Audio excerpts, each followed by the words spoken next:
ओम प्रकाश का medical store अपने स्थान के कारण काफी पुराना और अच्छी स्थिति में था, लेकिन जैसे कि कहा जाता है कि धन एक व्यक्ति के दिमाग को भ्रष्ट कर देता है, और यही बात ओम प्रकाश जी के साथ भी घटित हुई। ओम जी बताते हैं कि मेरा मेडिकल स्टोर बहुत अच्छी तरह से चलता था और मेरी आर्थिक स्थिति भी बहुत अच्छी थी। अपनी कमाई से मैंने जमीन और कुछ प्लॉट खरीदे और अपने मेडिकल स्टोर के साथ एक क्लिनिकल लेबोरेटरी भी खोल ली।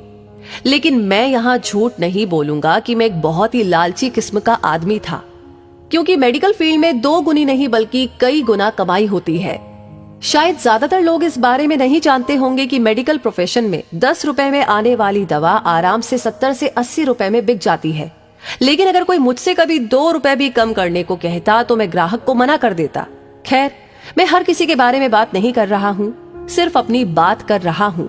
साल 2008 में गर्मी के दिनों में एक बूढ़ा व्यक्ति मेरे स्टोर में आया। उसने मुझे डॉक्टर की पर्ची दी। मैंने दवा पढ़ी और उसे निकाल लिया। उस दवा का बिल 560 रुपए बन गया।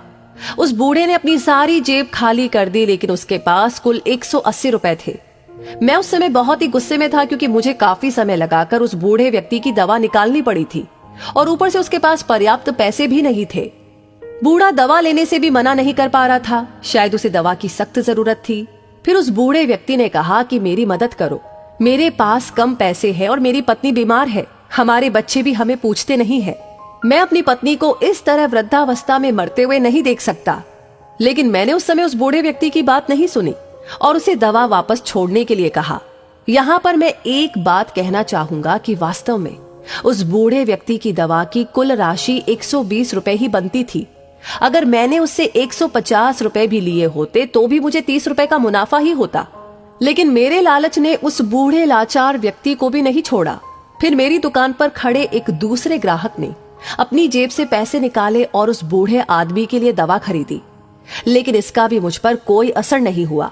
मैंने पैसे लिए और बूढ़े को दवाई दे दी।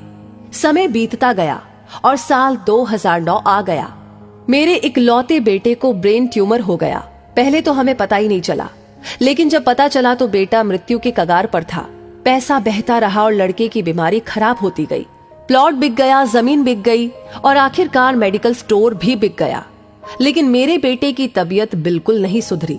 उसका ऑपरेशन भी हुआ और जब सब पैसा खत्म हो गया तो आखिरकार डॉक्टर्स ने मुझे अपने बेटे को घर ले जाने और उसकी सेवा करने के लिए कहा।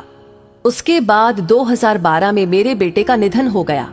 मैं जीवन भर कमाने के बाद भी उसे बचा नहीं सका। 2015 में मुझे भी लकवा मार गया और मुझे चोट भी लग गई। आज जब मेरी दवा आती है तो उन दवाओं पर खर्च किया गया पैसा मुझे काटता है, क्योंकि मैं उन दवाओं की वास्तविक कीमतों को जानता हूं। एक दिन मैं कुछ दवाई लेने के लिए मेडिकल स्टोर पर गया और 100 रुपए का इंजेक्शन मुझे 700 रुपए में दिया गया। लेकिन उस समय मेरी जेब में 500 रुपए ही थे और इंजेक्शन के बिना ही मुझे मेडिकल स्टोर से वापस आना पड़ा।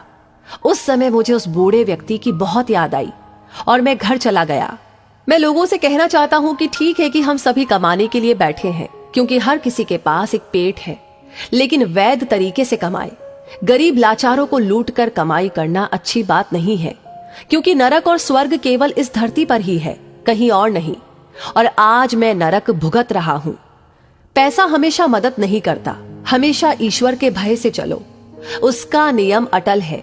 क्योंकि कई बार एक छोटा सा लालच भी हमें बहुत बड़े दुख में धकेल सकता है।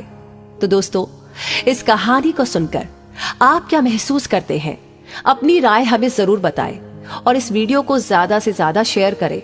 आपका हर एक लाइक, हर एक शेयर और हर एक कमेंट हमें मोटिवेट करता है ऐसी ही प्रेरणादायक वीडियो पर काम करने के लिए, मेहनत करने के लिए।